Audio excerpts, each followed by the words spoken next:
ঐতিহ্যবাহী রান্না আমাদের আত্মপরিচয় এবং সংস্কৃতির অবিচ্ছেদ্য অংশ।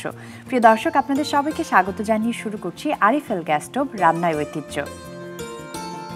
বছর ঘুরে চলে এলো পবিত্র মাহে রমজান, আর এই রমজান মাস জুড়ে আমি রুহানি সালসাবিল লাবণ্য দীপ্ত টিভির পর্দায় থাকবো আপনাদের সামনে। আমরা পুরো রমজান মাস জুড়ে চেষ্টা করব বাংলাদেশের ঐতিহ্যবাহী রান্নার পদগুলো আপনাদের সামনে উপস্থাপন করতে, আর তাই আমার সঙ্গে থাকবেন বাংলাদেশের স্বনামধন্য রন্ধনশিল্পীরা। আজকে আমার সঙ্গে আছেন বাংলাদেশের স্বনামধন্য রন্ধনশিল্পী তাসনিম। কেমন আছেন আপু? আপু অনেক ভালো আছি, আপনি কেমন আছেন? আমি ভীষণ ভালো আছি। সময়ের সাথে সাথে আমাদের জীবনযাপনই পরিবর্তন এসেছে, সেটা খুবই স্বাভাবিক। সে পরিবর্তনকে গ্রহণ করতে হবে, তবে আমরা যেন ঐতিহ্য থেকে দূরে সরে না যাই, নিজের শেকড়কে ভুলে না যাই, নতুন প্রজন্মের কাছে নিজেদের ঐতিহ্যকে উপস্থাপন করতে পারি, সেই চিন্তা থেকে কিন্তু আমাদের এই আয়োজন। তো আজকে ঐতিহ্যবাহী কোন পদ শেখাবেন রান্নার? আজকে আমি করে দেখাবো চট্টগ্রামের একটি জনপ্রিয় খাবার কালা ভুনা করে দেখাবো। কালা ভুনার গল্প যদি আমরা জানতে চাই তাহলে দেখব বলা হয়ে থাকে যে হরেক রকম মশলা ব্যবহার করে ভুনা তৈরি করা হয়, তাই সেই মশলার রং হয়ে যায় কালো, তাই একে কালা ভুনা বলা হয়। এটা কিন্তু আসল গল্প নয়। মূল ব্যাপার হলো, যখন সংরক্ষণ পদ্ধতি ছিল না, অর্থাৎ ফ্রিজ ছিল না, কুরবানির ঈদে রান্না করা গরুর মাংস সংরক্ষণের জন্য বারবার জাল করা হতো, আর যতবার জাল করা হতো এর রং হয়ে যেত কালো আর স্বাদ বেড়ে যেত আরও বেশি। সেখান থেকেই কিন্তু কালা ভুনার শব্দটি আসে। শুধুমাত্র কিন্তু বাংলাদেশে নয়, বিদেশেও কিন্তু কালা ভুনা জনপ্রিয়, তাই না? প্রচারণা অনেক বেশি এটা। তাহলে আমরা শুরু করি। হ্যাঁ, আমরা আগে ম্যারিনেশন করে দিব। মাংসটাকে ম্যারিনেশন করে নিয়ে তারপর আমরা কষিয়ে রান্না করব। এখানে 1 কেজি আমি মাংস নিয়েছি, এখানে সলিড মাংস আছে, সাথে হাড় নিয়েছি আর আছে তেল। আচ্ছা, পরিমাণ মতো আমি এখানে বেরেস্তা নিয়ে নিচ্ছি। বেরেস্তা বেশি পরিমাণে দিব, আমাদের কালারটা সুন্দর আসবে। 1 চামচের মতো আমি এখানে হলুদ গুঁড়ো দিয়ে নিচ্ছি। এখন দিয়ে নিচ্ছি ধনিয়া গুঁড়ো 1 চামচ, দিয়ে নিচ্ছি 1 টেবিল চামচ জিরে গুঁড়ো। এখন দিয়ে নিব আদা বাটা, দিয়ে নিচ্ছি আদা বাটা এখানে ব্যবহার করব 2 চামচ। 2 চামচ দিব এখানে আমি রসুন বাটা। আর এখানে আমি এখন মশলাগুলো ব্যবহার করব। ওকে, মশলাগুলো হচ্ছে কাবাব চিনি দিয়ে দিচ্ছি আমি এখানে পরিমাণ মতো। তারপর এখানে আছে গোলমরিচ আছে, সেটা ব্যবহার করছি। মরিচ গুঁড়োটা দিয়ে নিচ্ছি। গরুর মাংসের সাথে কিন্তু মরিচটা কিন্তু খুব বেশি পরিমাণে দিলে ভালো হয়। এখানে আছে তেজপাতা, দিয়ে নিচ্ছি আমি তেজপাতাটা একটু চিড়ে দিচ্ছি। স্টার অ্যানিস আছে 2টো দিয়ে নিচ্ছি। আচ্ছা, হ্যাঁ, এখানে সামান্য পরিমাণে আমি তেল দিব। এখানে সরিষার তেল। সরিষার তেল। সরিষার তেলের ঘ্রাণের সাথে বাঙালির সম্পর্কই আলাদা।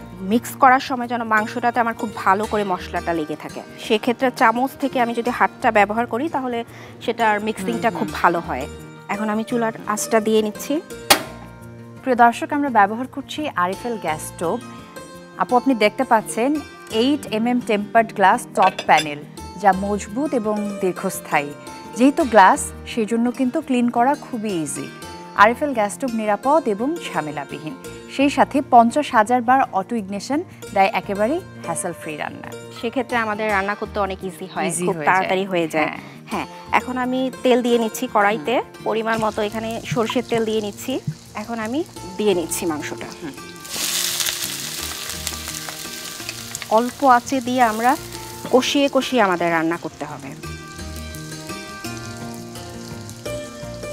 আপু, আরিফেল গ্যাস স্টোভে সায়েন্টিফিক নজেল এবং 100% ব্রাশ বার্নার ব্যবহৃত হওয়ায় সমানভাবে তাপ ছড়িয়ে পড়ে দ্রুত, আর তাই রান্নাও তাড়াতাড়ি হয়ে যায়, গ্যাস বাঁচে, টাকাও বাঁচে। এখন আমি একটু জয়ফল জয়ত্রী দিয়ে নিতে পারি।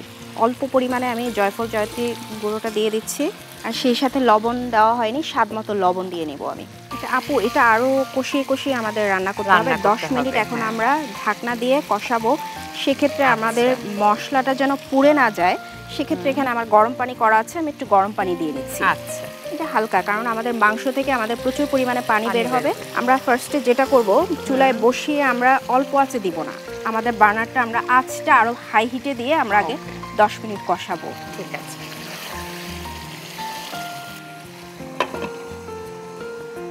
হাই হিটে দিয়ে নিচ্ছি আমি। প্রিয় দর্শক, আপনারা জানেন আরিফেল গ্যাস স্টোভ নিরাপদ এবং ঝামেলাহীন। ইগনিশন সেটে ফায়ারপ্রুফ কেবল ব্যবহার করার কারণে দুর্ঘটনার কোনো আশঙ্কাই নেই। আপু, আমি কিন্তু কালা ভুনার সেই কালা রং দেখার জন্য অপেক্ষা করে আছি। আমরা কি একটু চেক করবো? হ্যাঁ, আমরা একটু চেক করে নেই। এই যে ফ্লেভারটাও দারুণ আর কালারটাও কিন্তু অনেকটা সুন্দর এসেছে। কালো কালার হ্যাঁ। চলে এসেছে। মাংস থেকে যে পানিটা বের হয়েছে হ্যাঁ। সেটা দিয়ে কিন্তু আমরা কষিয়ে কষিয়ে আরো কিছুক্ষণ একটু রান্না করে নেব। আচ্ছা আপু, তাহলে আমি কালা ভুনাটা এই চুলায় দিয়ে দিই, আপনি বাঘারটা তৈরি করুন এই হ্যাঁ, চুলে। আমি বাগারটা তৈরি করে নিচ্ছি। এটা আমি এখানে ট্রান্সফার করলাম, আপুর দায়িত্ব, আপু একটু দেখে নেবেন এটা। হ্যাঁ, আমি দেখব আমি অবশ্যই। এখানে করে নিচ্ছি। পরিমাণ মতো এখানে আমি তেল দিয়ে নিচ্ছি। সরিষার তেল বাঙালির পছন্দের। আর এখানে আছে 1 কাপ পরিমাণ পেঁয়াজ আছে, পেঁয়াজ কুচি আছে, সেখানে 1 কাপ পরিমাণ আমি পেঁয়াজ দিয়ে দিচ্ছি।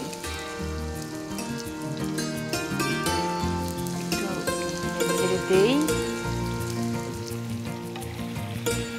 এখন এটাতে পেঁয়াজ বেরেস্তা হতে হতে আমি এখানে শুকনো মরিচ দিয়ে নিব, আর সেই সাথে এখানে আমি একটু ধনিয়া গুঁড়ো দিয়ে নিব। ওকে, একটু ভাজা টেলে নিয়েছি আমি এখানে। অনেকটা কালার চলে এসেছে আপু। আমরা এখন বাগার থেকে আমরা পেঁয়াজটুকু সবটুকু দিব, কিন্তু আমি তেলটুকু সব দিব না এখানে। আচ্ছা, আমরা আর 5 মিনিট রাখবো এটা। ওকে। আচ্ছা আপু, এরই মাঝে সার্ভিং প্রিপারেশনটা নিয়ে নিই। যেহেতু ঐতিহ্যবাহী রান্না, আমি এমন ডিশই রেখেছি যা আমাদের ঐতিহ্যকে তুলে ধরে। দেখতে এটা গোল্ডেন, মানে Contrast. সোনালি আর ব্ল্যাকের মানে কালোর যে কম্বিনেশনটা, দেখতে কিন্তু দারুণ লাগবে এটা। আচ্ছা আপু, আমরা একটু চেক করে নেই হ্যাঁ, যে কি check করে অবস্থায় নিচ্ছি। আছে।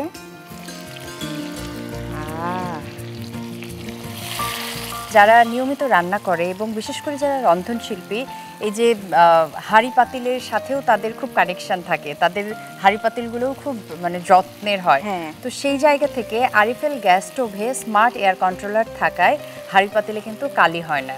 হ্যাঁ, আমার এটা ডান হয়ে এসছে। চুলাটা অফ করে দিচ্ছি, সার্ভ করে দিব। ওকে।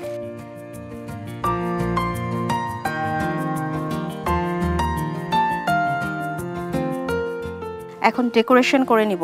বেরেস্তাটাই জাস্ট এখানে আমি দিয়ে দিব। আচ্ছা, তৈরি হয়ে গেল চট্টগ্রামের জনপ্রিয় একটি খাবার, কালা ভুনা।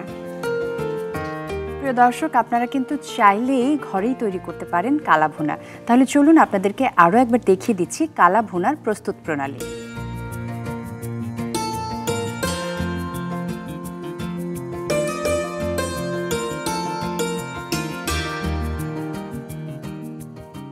দর্শক, আমরা কালা ভুনার প্রস্তুত প্রণালী দেখে নিলাম। আপু অনেক ধন্যবাদ।